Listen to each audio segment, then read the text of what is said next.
They say peace comes when everything finally makes sense. But what if that's the biggest lie you've believed? Because real peace, the kind that the Holy Spirit gives, shows up in the chaos, not after it. God's timing doesn't wait for your life to be perfect. It moves right through your imperfection to prove His grace overcomes every mess. Maybe that's why Psalm 23 still speaks so loudly today. It's not just poetry, it's a map for the soul. If you've ever felt like you're trying to hold everything together, but everything keeps slipping through your hands, this message is for you. God's plan hasn't forgotten you. It's forming you.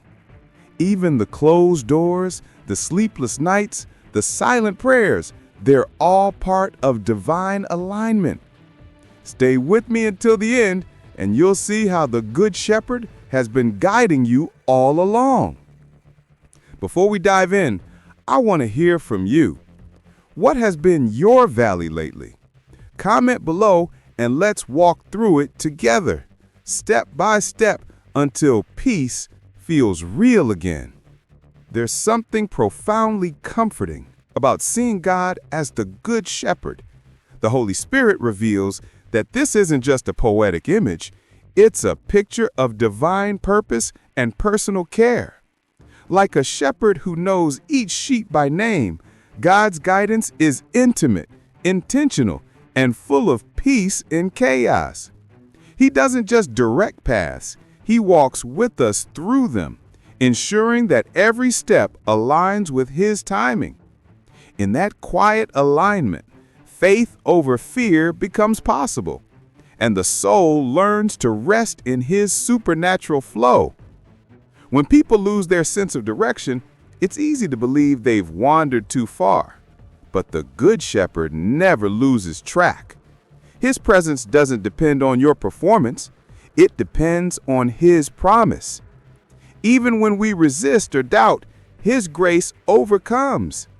Sometimes the Holy Spirit redirects us, not to punish, but to protect, shaping obedience through love, not fear. Like a gentle voice in prayer life, He whispers, "Trust God's plan.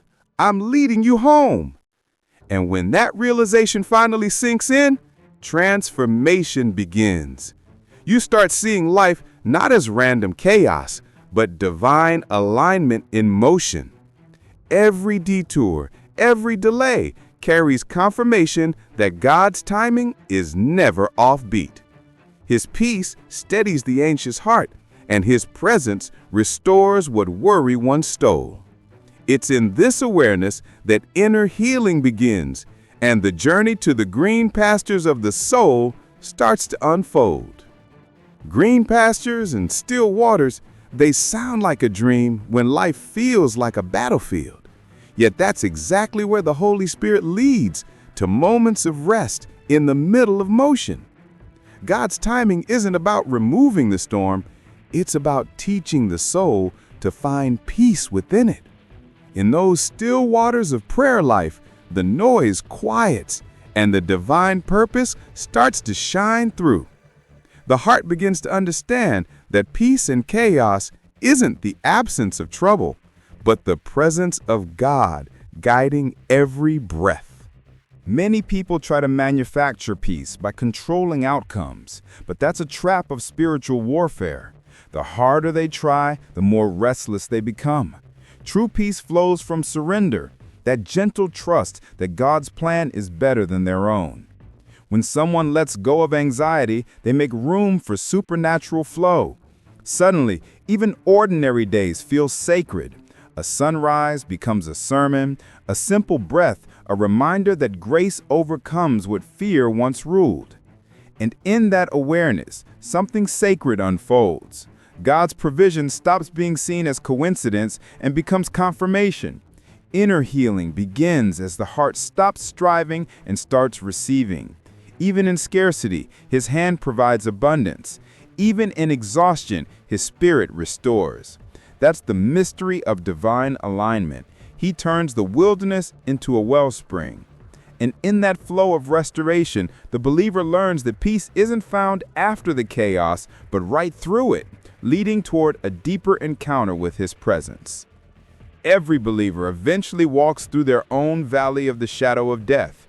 It's not always about physical danger. Sometimes it's emotional, mental, or spiritual. But in those moments, the Holy Spirit becomes more than a comforter. He becomes the companion that never leaves. God's presence doesn't just visit pain, it transforms it. When fear whispers, "You're alone," His voice answers softly, "No, I'm right here." That whisper carries divine guidance stronger than thunder, a peace that holds steady even when nothing else does. In the valley, the heart learns what sermons can't teach. Faith over fear isn't theory there, it's survival. When the mind wants to panic, obedience means taking just one more step forward, trusting God's plan even when the map looks blank. That's how transformation begins, one step of surrender at a time.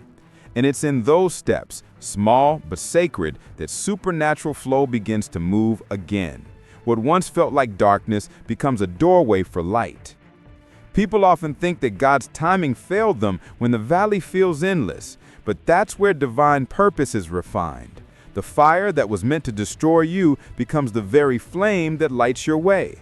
Grace overcomes the shadows not by removing them, but by teaching you to walk through them with courage. And somewhere between the tears and the trust, the believer discovers that the valley was never meant to be a grave, but a classroom of faith, preparing the soul for restoration ahead.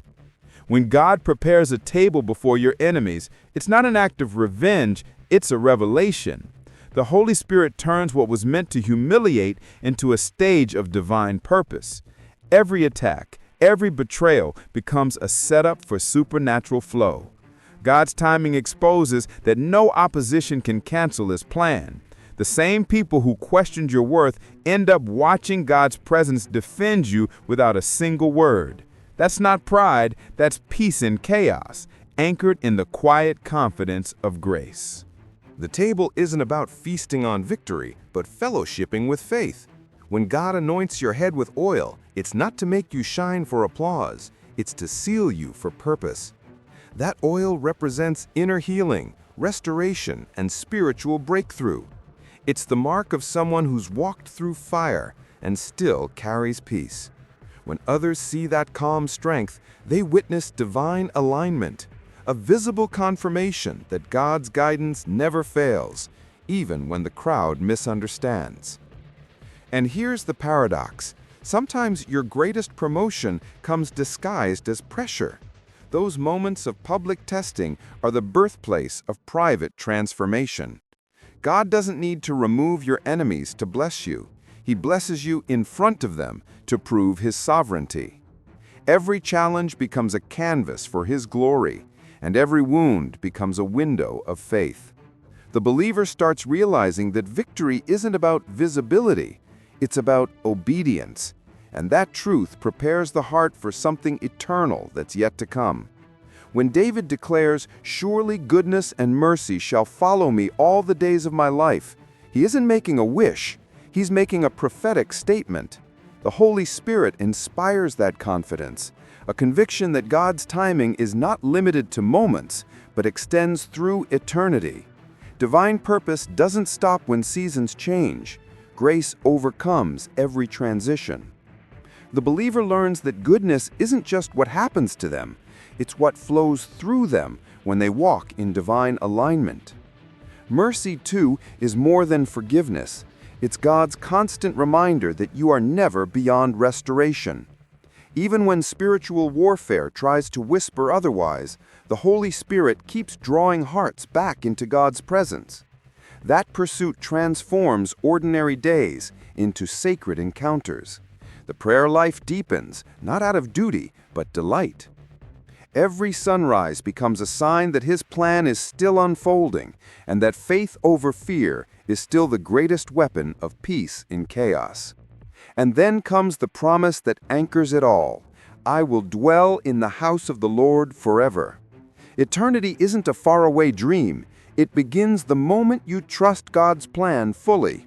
That's when transformation becomes complete, when every wound turns into wisdom and every delay turns into confirmation. It's the supernatural flow of a soul at rest in God's presence, a peace that doesn't just visit, but abides. And in that abiding, the believer finds not an ending, but a beginning that never ends. If you've made it this far, maybe it's because something in your heart knows this message was for you. The Holy Spirit doesn't just bring comfort, He brings confirmation. God's timing is perfect, even when your emotions are not. Every closed door, every silent season was never punishment, it was preparation. So the real question is, will you still trust the shepherd, even when you can't see the path? Maybe today is your moment of surrender, to stop forcing what God never built, and to rest in what He's already finished. Let His peace replace your pressure, and His presence fill what your plans couldn't. You don't have to have it all figured out to be led by divine purpose. You just have to take the next step in faith. If this message spoke to your spirit, let me know in the comments. What part of Psalm 23 feels personal to you today? Don't forget to like this video, subscribe, and turn on notifications, because we're walking this journey together, step by step, until grace overcomes everything.